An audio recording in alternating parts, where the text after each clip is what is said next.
Boa noite, pessoal. Hare Krishna. Estamos aqui mais uma noite do Dharma. A pergunta de hoje é do Eduardo Pereira. Perguntou assim: Hare Krishna, como que seria uma oração, uma prece seguindo os preceitos do Dharma? Sendo Deus pleno de conhecimento, segundo as escrituras védicas, o que podemos e como podemos pedir algo para Deus? Então, como que funciona a oração segundo a visão dos Vedas, né? Então é muito interessante parar para pensar que a oração é uma das práticas espirituais muito fundamentais, né, dentro da sociedade humana, que a gente vai ver que ela acaba sendo uma prática principal em praticamente todas as linhas religiosas, espirituais conhecidas, né? A gente vai ver no cristianismo, por exemplo, que a grande fonte, né, de força para os cristãos, a gente vê essa declaração bem explícita, né, no momento do Pentecostes, em Atos dos Apóstolos, né, capítulo 7 de Atos dos Apóstolos, é a oração. A gente vai ver lá a declaração assim que o cristão ele tira a sua força para poder cumprir a sua missão na vida da oração, né? A gente vê Jesus ensinando uma oração, que é o Pai Nosso. Os judeus, diariamente, eles meditam no Shema, eles fazem a oração conhecida como Shema, que é a oração na qual eles lembram sobre a promessa de Deus, entregar para eles uma terra prometida, né? E sobre a importância dos mandamentos divinos. E essa é a principal fonte de meditação para eles, essa oração, né? Muçulmanos oram três vezes por dia para lembrar da grandiosidade de Deus. Então esse é o principal aspecto da oração deles, lembrar como Deus é grande, como Deus é majestoso, maior do que qualquer mal que possa existir nesse mundo, né? E a gente vai ver mesmo budistas, né, que sequer tem uma concepção teísta, né, mesmo budistas que nem têm assim uma crença em um ser supremo, ainda assim oram, né? Então, espíritas, né, a gente vê que um dos preceitos fundamentais do espiritismo é a caridade, mas muitos apologetas, né, espíritas vão falar que a principal caridade que se pode dar para o mundo é a caridade da oração, né? A oração também é muito importante dentro do espiritismo. Então, por quê, né? Por que a oração ela tem esse apelo assim tão universal? Né? Porque existe algo de extremamente assim, psicológico, né, na oração, algo que realmente nos sacia, que nos liberta do fardo, do cotidiano, que é o fato da gente poder se despir de todas as nossas personas perante Deus durante a hora da oração. Né? Quando a gente interage com qualquer outra pessoa nesse mundo, a gente tem que assumir alguma persona, né? De alguma forma, nos relacionamentos que nós temos nesse mundo, a gente acaba representando diversos papéis, a gente oculta, né, nossas vulnerabilidades, a gente escolhe uma faceta da nossa personalidade que a gente quer exibir para aquela pessoa, né? Então, por exemplo, quando a gente está se relacionando com os nossos filhos, por exemplo, você tem que mostrar a sua face assim, mais forte, né? Não é nem que a gente seja assim, hipócrita, né? Que a gente selecione qual parte da nossa psicologia a gente vai mostrar para cada pessoa, mas é porque isso realmente é necessário, né? Então, com seus filhos, né? Quando a gente está com os filhos, a gente quer educá-los, discipliná-los, garantir para eles que eles se sintam acolhidos, protegidos, a gente precisa estar muito forte, né? Ou então, quando a gente está diante de algum professor, de algum mestre, a gente tem que estar assim, o mais humilde possível. Então, a gente nunca está por inteiro em nenhuma relação, né? É sempre uma parte nossa que está ali, é sempre uma persona que a gente assume. E quando a gente está diante de Deus, isso não é necessário, porque fundamentalmente ele já é onisciente, ele já conhece tudo, ele sabe tudo a respeito da gente, não tem nada que seja surpreendente da gente revelar para ele, né? Então, diante de Deus, a gente pode ficar completo, a gente pode se apresentar para ele por inteiro, com todos os nossos medos, com todos os nossos receios, né? Com todas as nossas fraquezas, incertezas, dúvidas, a gente pode chegar e realmente se destituir, né, de todas as coberturas do ego diante de Deus e orar para ele com muita sinceridade, porque ele já sabe, independente do que a gente revelar ou não, ele já sabe, né, sobre nós mesmos. E isso é muito reconfortante, né? Esse ato da gente se apresentar diante de Deus na nossa versão mais íntegra, na nossa versão mais pura, e poder desabafar com Ele, poder realmente abrir o jogo com Deus e expor quais são assim os nossos grandes receios, o que a gente realmente deseja, falar livremente sobre os nossos desejos, né? Então essa é uma característica muito interessante da oração. A oração é um momento onde você pode ser totalmente autêntico, um momento onde você pode ser verdadeiramente, né, genuíno, onde você pode estar totalmente livre de qualquer ato mecânico. Então tem até uma parte naquele filme Todo-Poderoso que eu gosto muito, que é já no final, apesar de ser o final, a gente não dá pra considerar isso um spoiler, falar do final do Todo-Poderoso, porque já é um filme de 20 anos, né? Mas quando o Bruce, que é o personagem, né, do Jim Carrey, está diante de Deus, né, que é interpretado pelo Morgan Freeman, Deus pede para ele fazer uma oração e aí ele vai e ora: peço sim para o Senhor que acabe com a fome no mundo, que dê paz ao coração de todas as criancinhas. Aí Deus vira e fala assim: ah, que boa a oração, né? Se você quisesse ser Miss Universo, seria ótimo, né? Aí Deus fala para ele: não, assim, mas faça uma oração com algo que você realmente se importa. E aí Bruce vira e fala para ele: ah, então eu me importo com a Grace. A Grace, ela era a noiva dele, que ele não tratou com carinho, com afeto que ela merecia. Ela era muito dedicada a ele, muito dedicada à relação, mas ele, assim, de forma egoísta, ele foca, né, na profissão e deixa ela de lado. E agora ele se arrepende, agora ele vê assim o quão boa ela era e o quanto ele deixou ela sofrendo por não ter reciprocado com ela. Então ele ora para Deus fazer com que ela encontre alguém que ame ela como ela merece, né? Então, assim, é uma oração muito simples, mas ao mesmo tempo é uma oração muito genuína. Ele estava realmente arrependido de como ele tratou ela e aí, tipo, Deus fica satisfeito, fala que aquela era uma boa oração. Então, assim, apesar de ser uma parte muito singela, assim, do filme, né? Ela realmente representa a essência da oração, né? Ela consegue, esse trecho desse filme consegue sintetizar de uma forma muito poderosa, né? Muito simbólica, o que de verdade é a oração. A oração é esse momento onde a gente realmente conversa com Deus, algo que é relevante pra gente, onde a gente expõe assim o que tem de mais íntimo, o que tem de mais profundo na nossa mente para Deus. E com isso a gente começa a cultivar intimidade com Deus. E com isso a gente consegue realmente estabelecer uma relação genuína com Deus, que é o processo de Bhakti, é o processo da devoção. A própria palavra Bhakti, ela vem da raiz em sânscrito Bhadi, que significa reciprocidade. Então todo o processo devocional, toda a prática espiritual dentro da tradição do yoga, ela visa a gente cultivar, em última instância, uma relação pessoal com Deus. E nada melhor do que isso, do que bater um papo honesto com Ele, e isso que significa orar, né? Oração, em sânscrito, significa Vandana. Então Vandana, em última análise, é isso, né? A gente exprimir nossos pensamentos, né? Mais ocultos, mais secretos para Deus. E a gente vê que Prahlada Maharaj, que é um grande santo, né?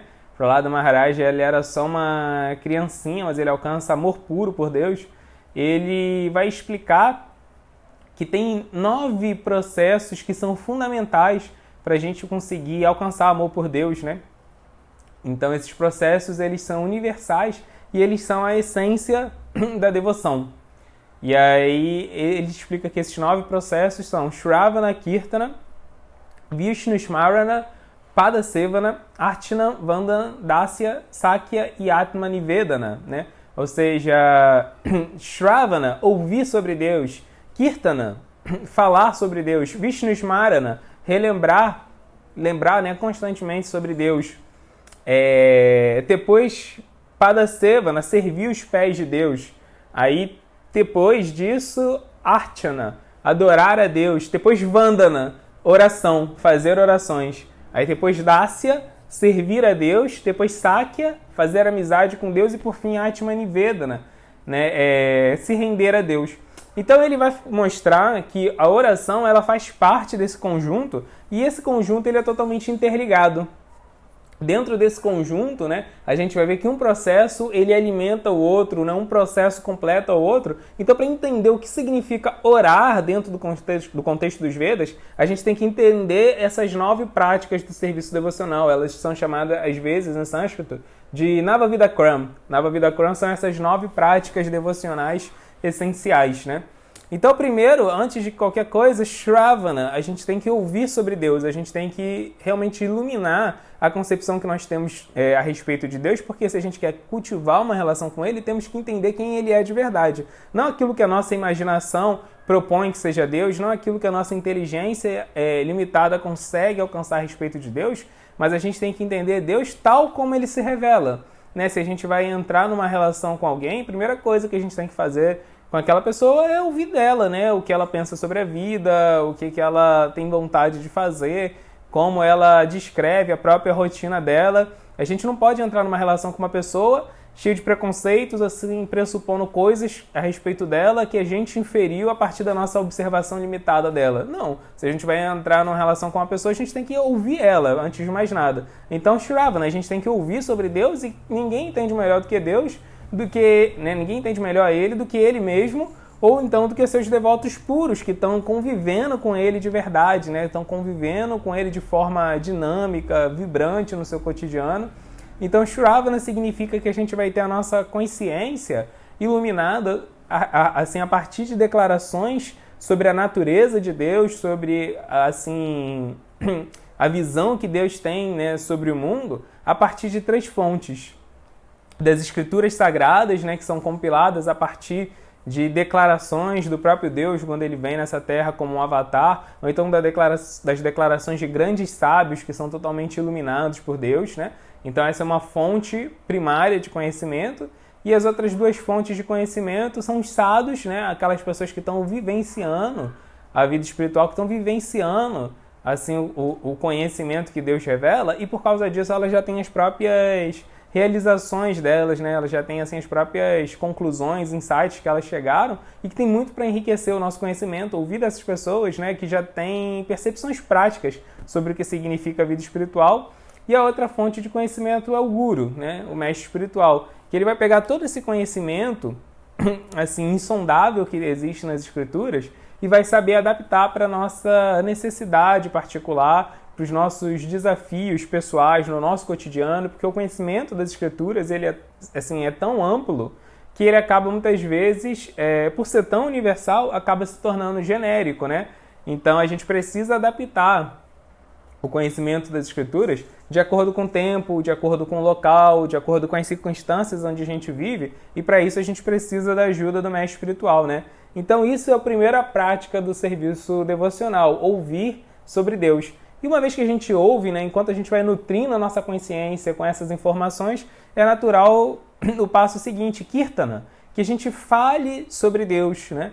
Então, Kirtana significa tanto cantar mantras, pronunciar o nome de Deus, né? Proferir, né, assim, uma oração sagrada, proferir esses mantras que contêm na sua raiz os nomes de Deus que não são diferentes de Deus, ou então explicar o conhecimento a respeito de Krishna, né? Tudo aquilo que você ouviu, o que você já entendeu, você explica para outras pessoas, né? É importante a gente propagar aquilo de conhecimento que nós já tivemos, né? Quando a gente tenta ajudar outras pessoas a acessarem esse conhecimento, que a gente mesmo acaba tendo percepções mais profundas a respeito deles, né?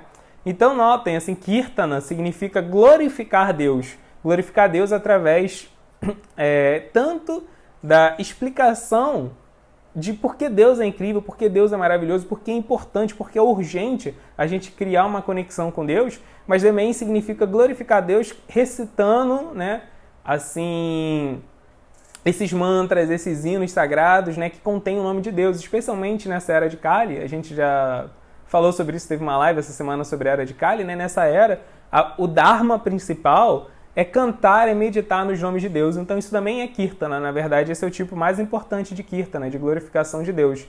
Agora, isso ainda é um tipo, né, de oração, mas não é a oração que a gente está pensando. Por quê? A gente vai ver um pouco mais para frente, né? Mas enfim, a gente pratica Kirtana. E aí, como consequência de estar ouvindo sobre Deus e falando sobre Ele, vem o terceiro passo do serviço devocional, que é Vishnu Smarana, que é relembrar, né, cultivar a lembrança sobre Deus. Então, Vishnu Smarana, lembrar sobre Deus, significa que a gente começa a lembrar sobre Deus no cotidiano. Não é que agora, por exemplo, quando eu estou assistindo uma live, ou quando eu paro para ver um livro, ou quando eu vou no templo, eu lembro de Deus, mas quando eu estou fazendo as minhas atividades cotidianas, assim, quando eu estou cozinhando, quando eu estou me divertindo, quando eu estou só descansando ou cuidando da minha saúde, eu não me lembro de Deus, eu me lembro de outras coisas. Não. Vishnu Smarana significa que a gente começa a ver cada parte da nossa vida como possuindo uma ligação assim íntima, intrínseca com Deus, e aí enquanto a gente está vivendo no nosso cotidiano, a gente vai lembrando de Deus automaticamente em tudo, né? Quando a gente está cuidando da manutenção do nosso corpo, fazendo exercícios, fazendo exames médicos, a gente vai lembrar que o corpo é um instrumento divino, um instrumento que Krishna nos deu para a gente realizar nosso Dharma, né, nesse mundo. Então, tudo bem, eu vou cuidar do meu corpo vendo Deus por trás do meu corpo, vendo o meu corpo como uma energia divina, como posse de Krishna, né? Então, quando eu me relaciono com outra pessoa, além de ver a outra pessoa com quem eu estou me relacionando, eu lembro que ela é parte de Krishna, ela é uma parcela de Deus, e por causa disso, naturalmente, eu vou tratar ela de outra forma, né? Então, isso é Smarana, lembrar de Deus mesmo no cotidiano. E uma outra concepção de Smarana, uma outra concepção dessa lembrança de Deus, significa reflexão. Tentar refletir sobre os ensinamentos que Krishna dá, sobre o papel que Krishna exerce nesse mundo, sobre o papel que Krishna tem na nossa vida, a relação que nós temos com ele. E a gente faz isso quando a gente pega o conhecimento que Krishna nos dá nas escrituras e tentamos entender o porquê disso, né? A gente não duvida de Krishna, mas a gente tenta entender qual é a lógica por trás da declaração de Krishna.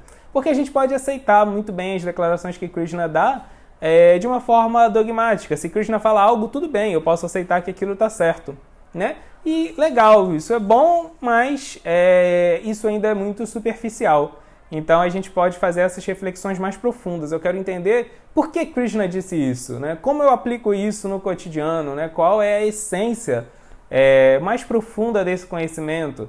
Então Prabhupada dava um exemplo disso, ele falava que quando Krishna fala, por exemplo, Rasahan Apsum Kaunteya, né, eu sou o sabor da água, assim ninguém duvida do que Krishna está falando, porque Krishna está falando, é Deus, ele sabe, ele criou a água, ele sabe do que ele está falando. Agora, por que Krishna falou isso, né? Assim, ao invés de só ouvir isso, achar bonito, poético, por que Krishna falou isso, né?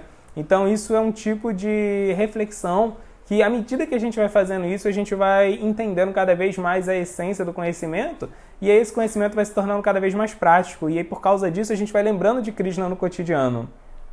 Então essa é a terceira parte do serviço devocional. E à medida que a gente cultiva isso, aí vem o quarto aspecto do serviço devocional, que é Padasevana, servir os pés de Deus, né? E o que significa servir os pés de Deus? Servir os pés de Deus significa servir Deus como Lakshmi Devi, a deusa da fortuna, serve Deus. Por quê? Porque é dito que Lakshmi Devi, né, ela é a esposa de Narayana, a esposa da expansão de Krishna, que é o rei, a majestade do mundo espiritual. E Lakshmi Devi, ela, assim, apesar de ser a grande rainha do mundo espiritual, ela está constantemente procurando algo prático para fazer, para agradar Narayana, né? Ela não fica satisfeita só assim de estar glorificando ele, falando como ele é assim o ser supremo, não. Ela está o tempo todo procurando alguma coisa para fazer, para agradá-lo, né? Tem até um verso assim, muito interessante das escrituras que fala que os palácios no mundo espiritual são todos feitos de pedras filosofais que nunca se empoeiram, né? Nunca tem poeira neles, nunca se sujam. E mesmo assim, diariamente, Lakshmi Devi varre todo o palácio. Mesmo não tendo nenhuma poeira, ela varre, porque ela está tão assim, ocupada em fazer algo prático, né? Então, a gente tem que fazer coisas práticas, né? Para servir a Deus. Não só ficar na teoria, não só estudar um livro ou cantar um mantra. Temos que entender que Deus ele tem uma missão prática nesse mundo. Deus quer resgatar as almas que estão condicionadas pelo egoísmo nesse mundo. E a gente pode ajudar, a gente deve ajudar nessa missão. E isso é Padasevana, servir assim os pés de Deus, entender o que eu posso fazer de forma prática para concretizar o desejo de Deus nesse mundo. Outra concepção de Padasevana, de servir os pés de Deus, significa, né, outra tradução, inclusive, que a gente pode dar para a palavra Padasevana em sânscrito, significa servir Deus com os pés. E como que a gente serve Deus com os pés? Peregrinando, né, indo até locais sagrados, né? Assim, a gente rompe a nossa rotina cotidiana, né? A gente assim, sai da nossa zona de conforto e vai até um templo, vai até um ashram, vai até um local onde existe assim algum sadhu, né, alguma pessoa santa que tenha conhecimento e tentar aprender com essa pessoa. A gente vai assim realmente se deslocar, assim, assumir o esforço de fazer isso, né, de dedicar uma parte do nosso tempo, da nossa energia em estar num local sagrado, né, e tentar ajudar na manutenção daquele local sagrado, se empenhar para receber conhecimento, né, naquele local sagrado, fazer amizade com as pessoas que estão lá. Isso é outra concepção de Pada Sevana. E à medida que a gente faz isso, à medida que a gente está num local onde Krishna está totalmente presente, com pessoas que estão totalmente conscientes dele, trabalhando para concretizar a missão dele, a presença de Krishna fica mais palpável, mais tangível na nossa vida, né? E por fim, a terceira concepção de Pada Sevana significa servir aquele que está aos pés de Deus, servir aquele que está aos pés de Krishna. E quem que está aos pés de Krishna? O devoto puro de Krishna, né? Até Prabhupada, por exemplo, esse título, Prabhupada, significa aquele que está aos pés de Deus, né? Então, o devoto puro, ele está aos pés de Deus, então a gente tem que servir o devoto puro, né? Existem muitos devotos puros que já vieram a esse mundo propagar o conhecimento espiritual e a gente tem que, assim, se beneficiar de todo o legado que eles deixaram e tentar expandir esse legado. A única forma que a gente tem de agradecer e servir um devoto puro é ajudando a fazer o legado dele ainda se expandir ainda mais, né? Então, por exemplo, se a gente quer servir Prabhupada, a gente tem que se beneficiar de tudo aquilo que ele deixou, de toda a literatura que ele deixou, né, de toda a estrutura que ele criou para facilitar a vida espiritual das pessoas, mas a gente tem que ajudar a isso tudo se expandir e beneficiar outras pessoas, né? A única forma da gente demonstrar a nossa gratidão pelos devotos puros que, assim, permitiram que a gente tivesse acesso a muitos tesouros espirituais é passando esse tesouro adiante, né? Então, isso tudo é Pada Sevana, o quarto item do serviço devocional. E aí, à medida que a gente faz isso, naturalmente a gente vai sentindo um desejo mais profundo de estar perto de Krishna, convivendo com ele. E aí vem o quinto item do serviço devocional, que é chamado Archana. Archana significa adorar a Deus, né? Então, temos que adorar a Deus oferecendo algo para Deus, presenteando Deus com artigos materiais. Essa é a essência de Archana, né? De oferecer presentes para Deus, oferecer algo para Deus, né? Então, por que a gente ofereceria algo material para Deus se Deus já é a fonte de toda a matéria, né? Como ele mesmo fala na Bhagavad Gita, Ham Sarvasya Prabhavo, eu sou assim a fonte de todos os mundos materiais, espirituais, tudo repousa já em Krishna, tudo vem de Krishna. O que eu posso oferecer para Krishna que vai ser do agrado dele? Então a ideia é essa, realmente ele já é o dono de toda a matéria, mas o que ele quer não é a matéria, o que ele quer é o nosso ato de gratidão, a nossa preocupação em oferecer algo para ele, né? Então, igual quando a gente, por exemplo, tem filhos, né? E aí é dia das mães, dia dos pais na escola, e aí a gente recebe aquele bilhetinho da escola falando que, olha, vai ser dia das mães, dia dos pais, vocês têm que dar R$10 assim pra gente poder fazer um presentinho para o seu filho te dar no dia, né, quando você for buscar ele na escola. Aí tudo bem, você vai lá e envia R$10 para a escola e chega lá na véspera do dia dos pais, sexta-feira, você vai lá buscar seu filho, aí o seu filho está todo feliz para te dar uma caneca, né, uma canequinha decorada, o melhor pai do mundo.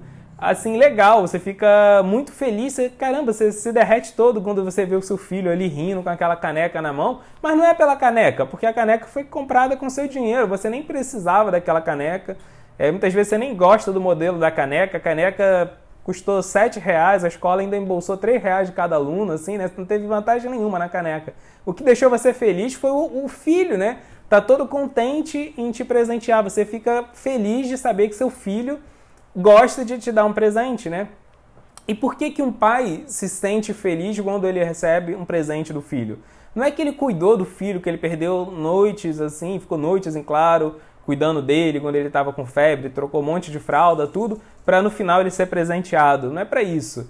Não é isso o meu ponto, né? Mas é porque um pai entende que se o filho não tiver a capacidade de ser grato, né, aos seus próprios pais, que são quem mais cuidaram dele, ele não vai ser mais grato para mais ninguém, né? Ele vai ser quase que um sociopata, ele não vai ter nenhuma capacidade de ter nenhuma relação madura, saudável, não egoísta com mais ninguém, né? Então a gente fica feliz sabendo que o nosso filho, ele é psicologicamente saudável, uma pessoa capaz de reciprocar assim sentimentos amorosos, uma pessoa virtuosa que está sendo grato, está cultivando gratidão. E a mesma coisa Deus, né? Deus espera que nós demonstremos gratidão por Ele, porque à medida que a gente cultiva uma relação com Deus, isso torna a gente sensível a cultivar uma relação com toda a criação de Deus, com todas as outras pessoas, com todos os outros seres vivos que habitam essa criação divina. À medida que a gente se harmoniza com Deus, a gente se harmoniza inclusive com nós mesmos, né? Porque somos partes de Deus.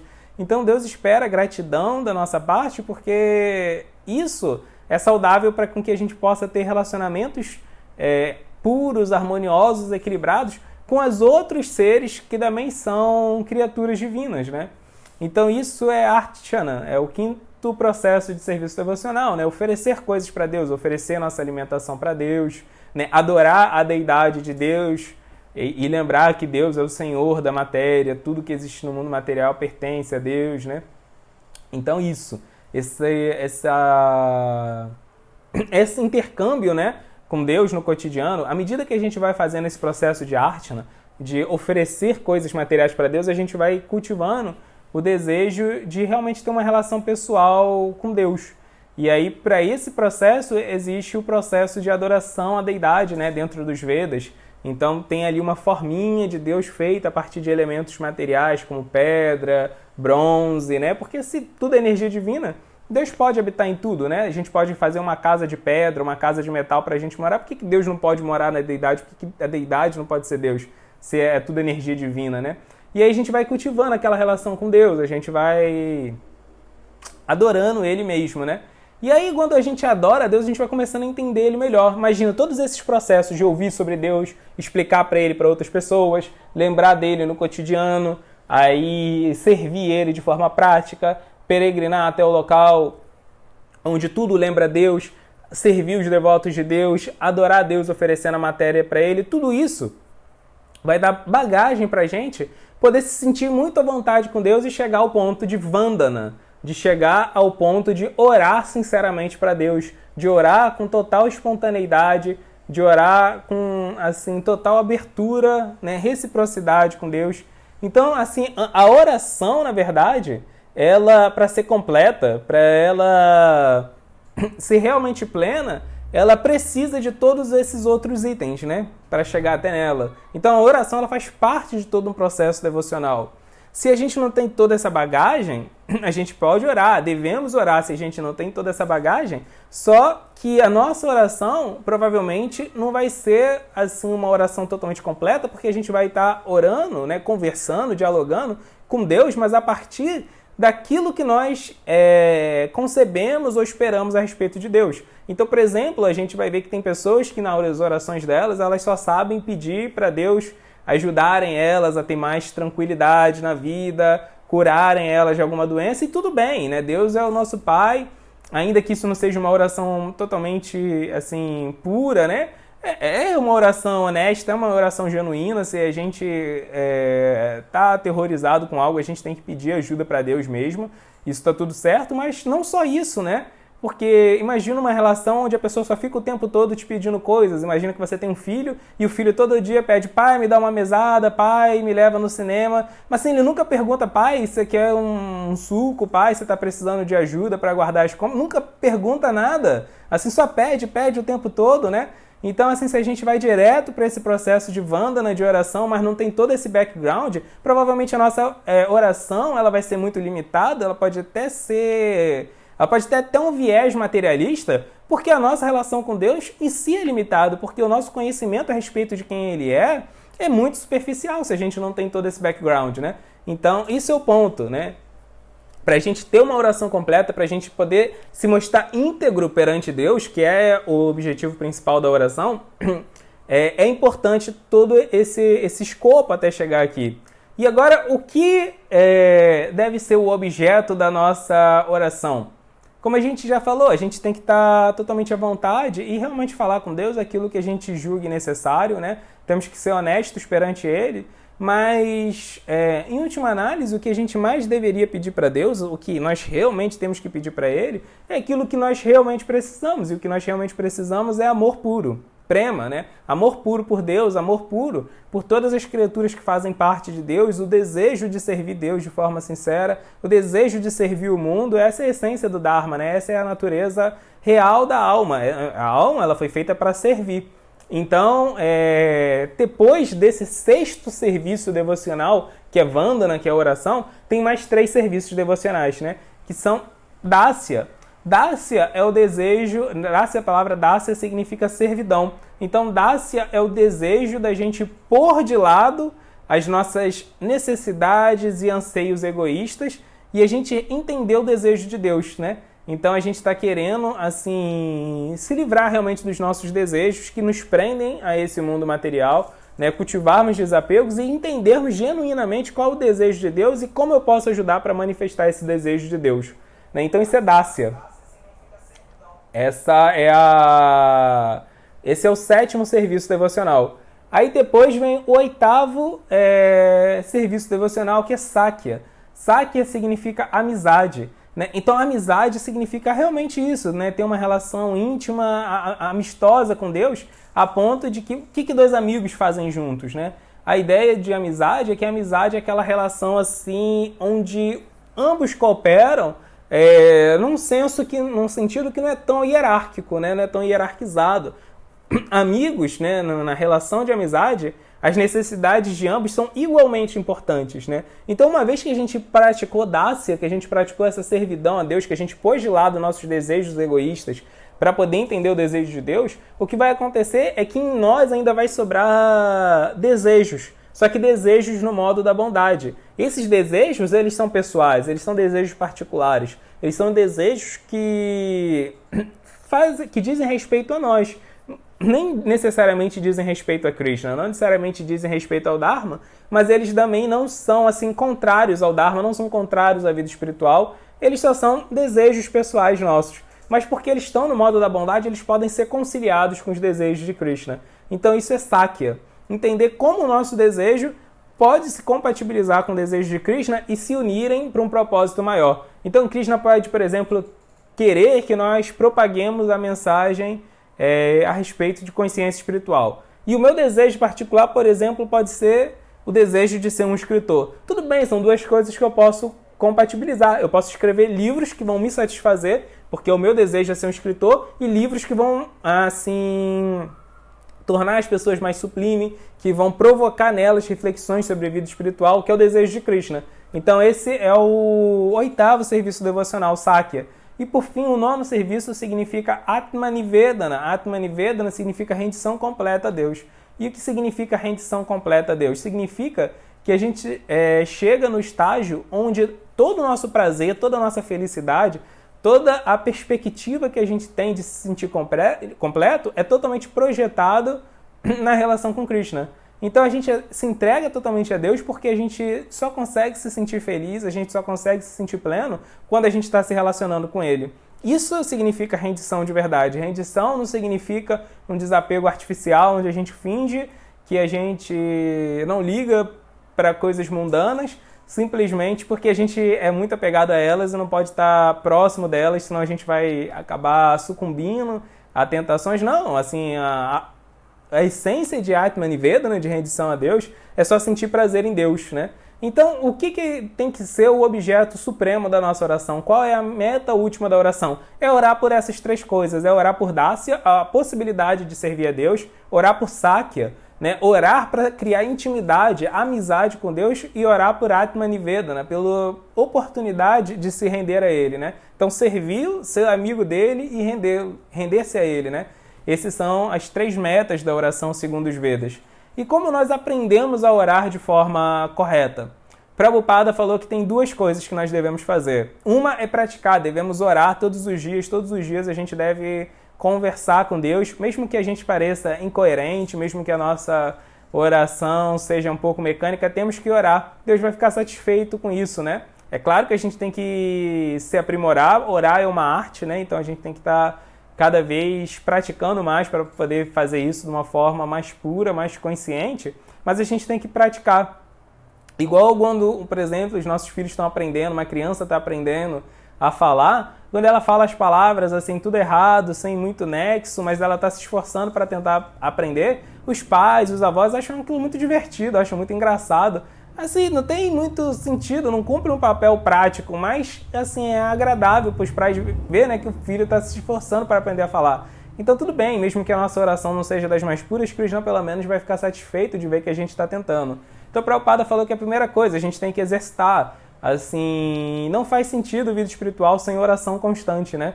Então a gente tem que conversar sempre com Krishna. Se não existe isso, praticamente não existe devoção honesta. Existe só práticas externas, mecânicas, superficiais, mas não existe uma prática viva. A gente tem que conversar com Krishna, tentar entender o que ele quer da gente. E a segunda coisa que Prabhupada fala é que a gente tem que estudar as orações que estão no Srimad Bhagavatam. O Srimad Bhagavatam é assim um grande reservatório de orações das almas mais puras, né? Então no Srimad Bhagavatam a gente vai encontrar orações, por exemplo, da rainha Kunti, que passou por todo tipo de humilhação, privação, né, problemas pessoais, perdas durante a vida. E sempre que ela passava por algum problema, Krishna socorria ela, Krishna amparava, consolava ela. E aí no momento, né, onde ela está finalmente livre de todos os problemas que ela tinha passado, quando os filhos dela se tornam reis, quando todos os inimigos dela são derrotados, ela ora para Krishna, Krishna, que venham as calamidades. Eu não quero estar numa situação fácil, porque numa situação difícil você sempre vem me ajudar. Na situação fácil você não vai vir, então eu prefiro sofrer com você do meu lado. Imagina assim, né? É claro que a gente não vai imitar a oração dela, né? A gente não tem esse sentimento, mas é interessante entender a psicologia de um devoto puro, né? Ou então, por exemplo, o Bhishma Deva, que está no leito de flechas, assim, né? No seu leito de morte, e orando para Krishna, super feliz pela possibilidade de ter convivido com ele, admirando Krishna cada vez de forma novas, né? E tendo novas percepções a respeito de Krishna e muito entusiasmado com o que ia vir pela frente no momento da morte, né? Imagine isso, assim, o estado de consciência dele, né? No Bhagavatam a gente também vai encontrar as orações de Gajendra. Gajendra é um elefante, e ele é um elefante que é atacado por um crocodilo. Ele luta com esse crocodilo, o crocodilo está matando ele, né? Porque o crocodilo arrasta ele para dentro da água, e na água o crocodilo é muito mais forte que o elefante. E ele luta, e quando ele vê que ele não tem como ganhar, ele se rende e fala, Krishna, que for da sua vontade. E ele ora, faz orações muito belas, né? É só um elefante. E Krishna fica altamente comovido pelas orações dele. É muito legal, porque a gente também luta com esse mundo, mas tem uma hora que a gente tem que se render e ver que esse mundo ele existe para poder quebrar o nosso ego, né? E tem uma hora que a gente tem que simplesmente se render ao controle de Krishna, né? Então, para a gente assim, ser entusiasmado por esse humor de se render ao controle de Krishna, existem as orações de Gajendra. A gente vai ver que tem as orações de Vritasura. Vritasura, imagina só, Vritasura, ele é um demônio, só que ele é um demônio que ele entende que Krishna é a meta da vida. E ele está lutando com Indra, que é o rei dos semideuses, e ele está batendo em Indra e falando, olha Indra, você é muito orgulhoso, você está achando que por ser um semideus, você alcançou a perfeição da vida, mas assim, para o inferno, com todos os seus poderes, para o inferno, com os planetas celestiais que você mora, nada disso faz sentido, tudo isso é ilusão. A única coisa que faz sentido na vida é Krishna, é amar Krishna de forma pura, né? Então a gente vê o Bhagavata, ele é tão surpreendente, ele é uma narrativa assim tão sublime, que ele assim subverte totalmente as nossas expectativas. E uma das orações mais lindas que existe no Bhagavata é a oração de Vritasura, quando esse demônio finalmente perde a batalha para Indra. Ele assim perde a batalha feliz e começa a orar para Krishna, descrevendo assim minúcias as características fantásticas, sublimes, misericordiosas de Krishna, né? E muitas outras orações, as orações de Prahlada Maharaja, que era só uma criancinha, mas alcançou amor puro, né, por Krishna, como a gente já falou. Dhruva Maharaja era outra criancinha.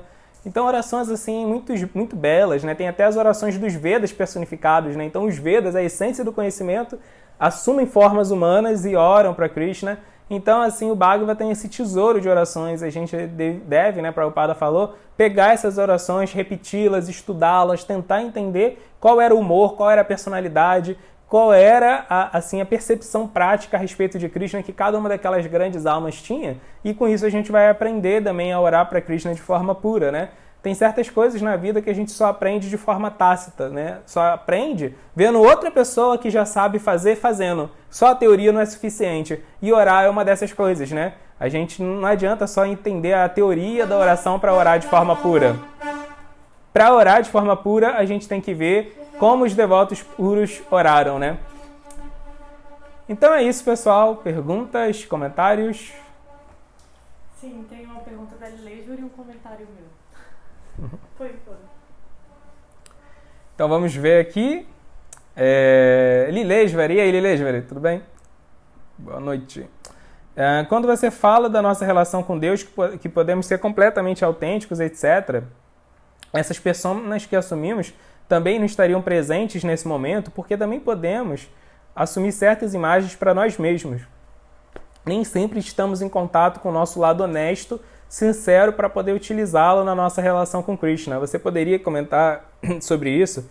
Sim, a gente pode ter uma visão da gente que é diferente da realidade. Normalmente, nossa visão, nossa autovisão, ela é enviesada, né? Temos uma visão específica da gente. Algumas pessoas, né, têm uma visão soberba, né, orgulhosa de si mesmo, não conseguem entender seus defeitos. Outras pessoas têm uma visão assim muito depreciativa de si mesmo, né? Uma visão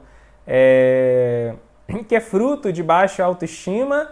E por isso que para a gente ter essa honestidade na hora da oração, né, tem essa característica que em sânscrito é chamado de Ardhava. Ardhava significa ausência de duplicidade, né? Significa honestidade, uma visão realista, objetiva de si mesmo. Por isso que é necessário os outros processos da vida espiritual. A gente tem que aprender, né, quando a gente tem Shravana, quando a gente adquire conhecimento espiritual, a gente aprende o conhecimento dos 3 modos da natureza. E aí a gente aplica esse conhecimento em nós mesmos, né? A gente tem que se avaliar, a gente tem que usar a percepção dos 3 modos da natureza em nós mesmos, né? E isso vai permitir a gente ter uma compreensão mais clara sobre quem nós somos. Aí Krishna fala no capítulo 7 da Bhagavad Gita quais são os 4 tipos de pessoas que não se rendem a Krishna. Os 4 tipos de pessoas que não conseguem ter fé. Aí a gente vai e entende que nós não temos fé completa, a gente não é totalmente rendido a Deus, então é porque a gente carrega dentro da nossa mente parcelas desses 4 arquétipos, né? Então a gente tenta identificar por que a gente não é totalmente rendido a Deus, o que daquilo a gente carrega na gente, né? Então, por exemplo, também a gente tem que servir o devoto puro. Isso também faz parte desse escopo que a gente falou. Quando a gente serve o guru, quando a gente serve os devotos avançados, eles vão falar coisas a respeito da gente, né? Vão apontar certas fraquezas e a gente vai ouvir isso, vai meditar, vai ponderar e isso tudo vai tornar a gente mais sensível para entender quem nós somos. E se a gente está fazendo tudo isso, o próprio Krishna dentro do nosso coração vai nos dar conhecimento, né? Ele fala isso várias vezes na Bhagavad Gita, fala isso no capítulo 10, que internamente ele vai iluminar a gente com a shot do conhecimento, fala no capítulo 15, que é ele que dá a lembrança, né? O que dá o conhecimento. Então, se a gente está aberto para ouvir sobre Krishna, Krishna mesmo vai mostrar com mais clareza quem nós somos, né? Nós não temos, porque a nossa capacidade é sempre limitada. Através da nossa capacidade limitada, nós não conseguimos entender totalmente quem nós somos. Por isso a gente vive confuso, por isso a gente vive frustrado nesse mundo. Mas Krishna é ilimitado. Então Krishna pode mostrar pra gente, de forma perfeita, apesar das nossas limitações, quem nós somos, quem nós deveríamos ser e o que a gente precisa fazer para poder conseguir isso, né? Então, é isso. É sempre o processo do serviço devocional que vai revelar pra gente aquilo que a gente precisa saber. Inclusive, o processo do serviço devocional vai dar pra gente a compreensão de quem nós somos, para com que a gente seja sincero, para poder executar o próprio processo do serviço devocional de forma genuína, fidedigna. Então, quanto mais a gente ora, mais a gente, na verdade, está fazendo um exercício de, além de conhecer Krishna, de conhecermos a nós mesmos, para na próxima vez orarmos de forma mais genuína, mais fidedigna. Então, agora comentário da Modara. Vamos ver aqui. Damô falou assim: seguindo o exemplo de Prahlad Maharaj, uma forma de orar que considero muito eficiente e autêntica é reconhecer que nós mesmos somos o principal responsável pelo nosso sofrimento, sem buscar motivos externos. E assim, então, oramos a Krishna para que ele nos proteja de nós mesmos, dos demônios que existem internamente, do nosso falso ego e dos nossos desejos egoístas. Ó meu Senhor, proteja-me de mim mesmo. Essa oração foi muito importante no início da minha jornada espiritual. Perfeito, Damodara mandou bem, é isso mesmo, a gente tem que entender, realmente reconhecer que o que separa a gente de Krishna não é nada nesse mundo, não é a falta de oportunidade, não é a carga pesada de afazeres práticos do nosso cotidiano, não é nada disso. O que separa a gente de Krishna é o nosso desejo de controlar, é o nosso falso ego, é o desejo que a gente tem de ser assenhorear das coisas que existem nesse mundo, né? De botar a nossa felicidade acima de qualquer outra coisa nesse mundo. Então, quando a gente ora para Krishna reconhecendo que nós temos em nós mesmos assim a semente de todo problema, de todo mal que existe nesse mundo, né? O mal que nos atinge é nós mesmos, né? O nosso ego materialista, nosso ego mundano que está criando essa realidade dolorosa desse mundo. Quando a gente admite isso perante Krishna, a gente está se abrindo para ser ajudado. Se a gente vê, por exemplo, qualquer pedagogo ou qualquer pessoa que tem filhos sabe disso, né? Que é muito difícil, por exemplo, ajudar um aluno que ele não consegue admitir as próprias falhas dele. Muito difícil ajudar um filho que não quer admitir os erros dele. Como que você vai ajudar uma pessoa dessa? Então, a mesma coisa. Krishna, ele deu pra gente livre-arbítrio. Então, se a gente não quiser assumir os nossos erros, como que Krishna vai ajudar a gente a consertá-los, né? Então, a gente precisa se mostrar vulnerável a Krishna. A gente tem que realmente pedir para Krishna quebrar a nossa carapaça egóica, né? Krishna, detona a gente mesmo, assim. Os cristãos, eles têm um termo que eu acho interessante, né? Que é quebrantamento.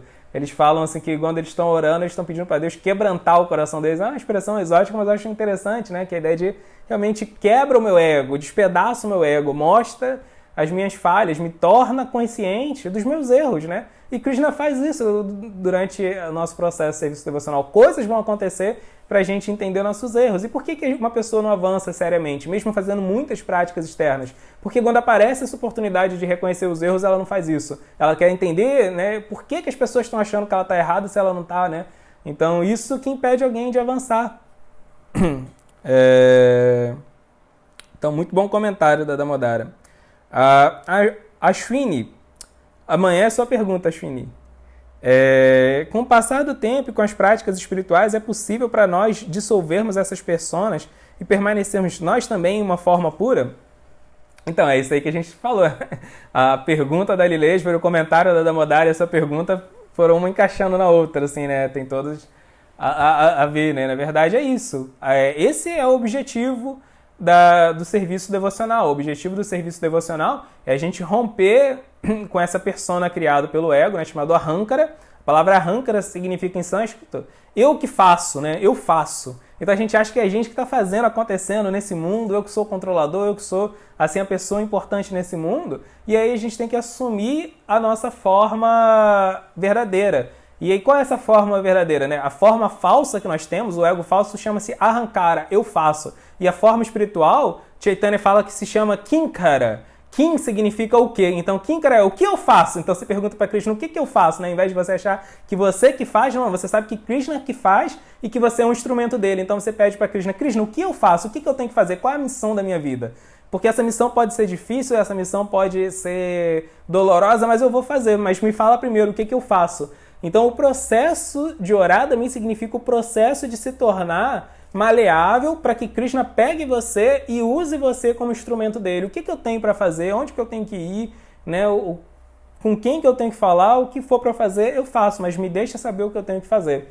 Então, esse processo de deixar de ser Ahankara, de fazer aquilo que se quer fazer e botar seus desejos acima dos desejos dos outros e assumir o papel de Kinkara, tentar entender qual é o desejo de Krishna, né?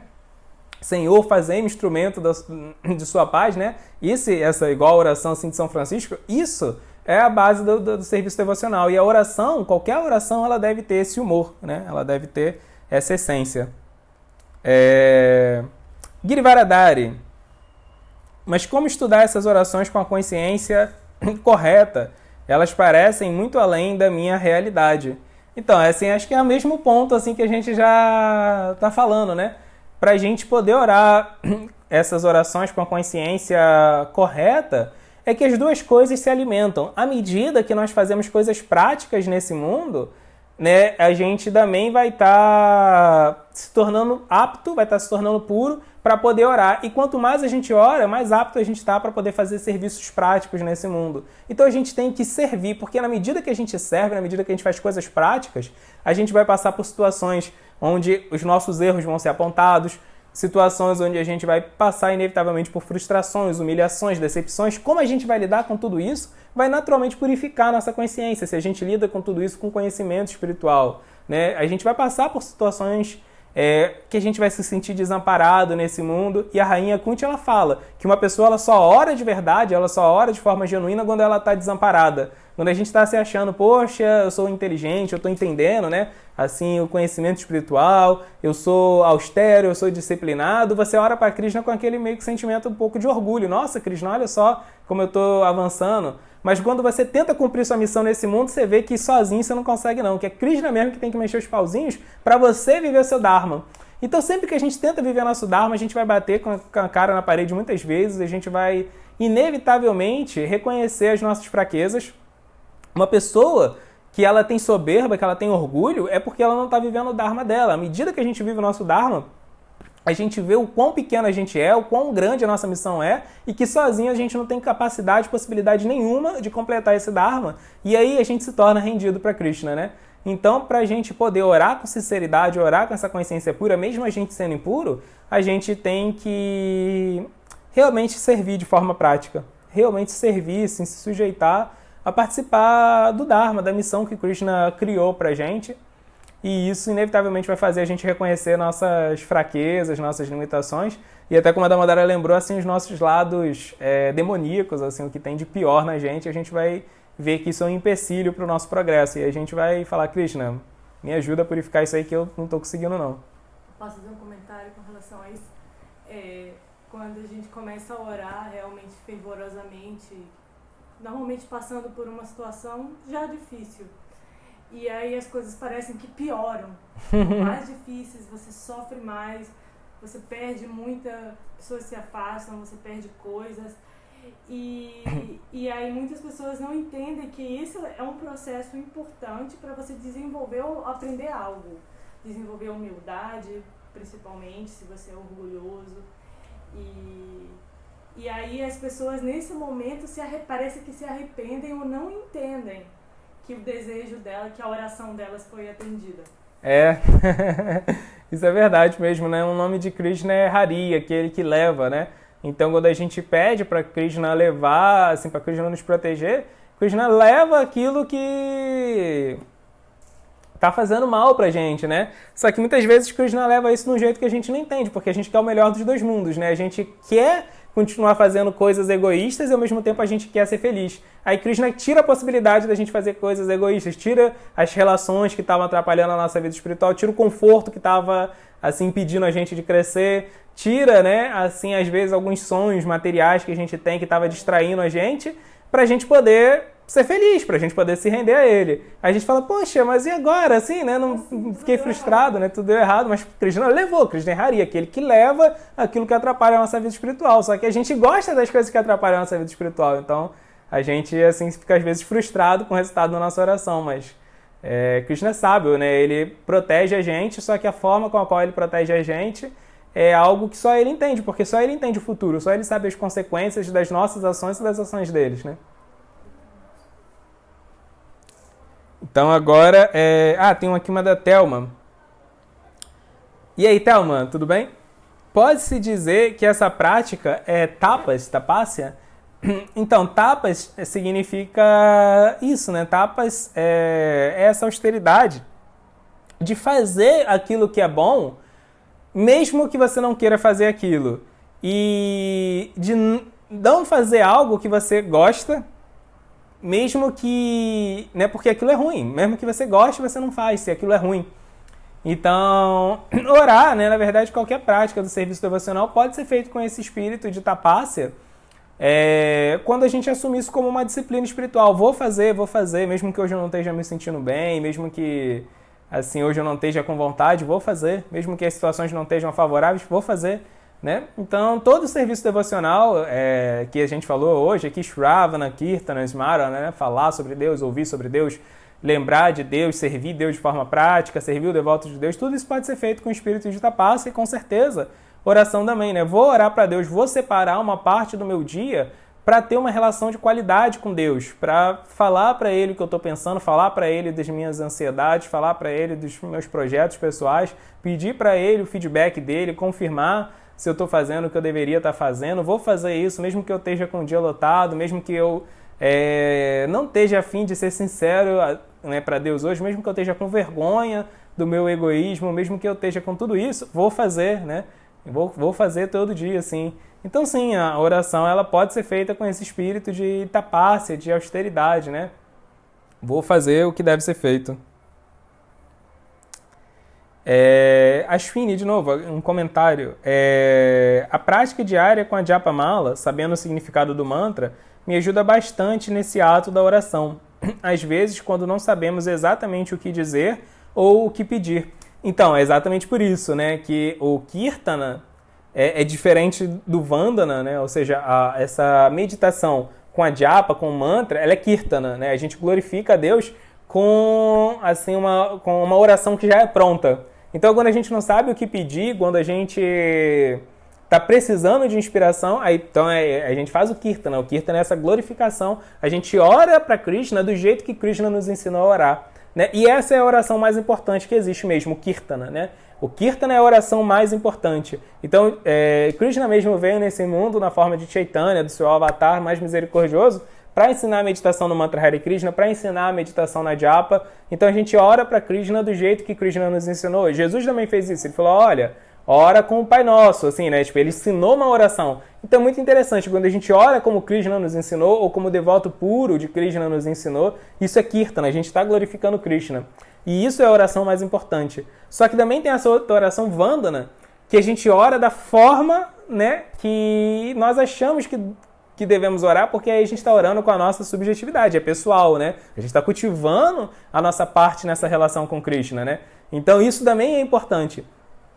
Por que Kirtana é mais importante? Porque se a gente não ora como Krishna ensinou a orar, a gente não vai ter pureza para orar com subjetividade, orar a partir da nossa própria experiência pessoal, orar a partir do nosso próprio coração, com pureza, com conhecimento, com sabedoria. Mas isso também é importante porque se a gente não tiver esse Vandana, essa oração pessoal, né, esse diálogo realmente espontâneo, aberto, né, assim com Krishna, pode ser que a outra prática de Kirtana vire uma coisa mecânica.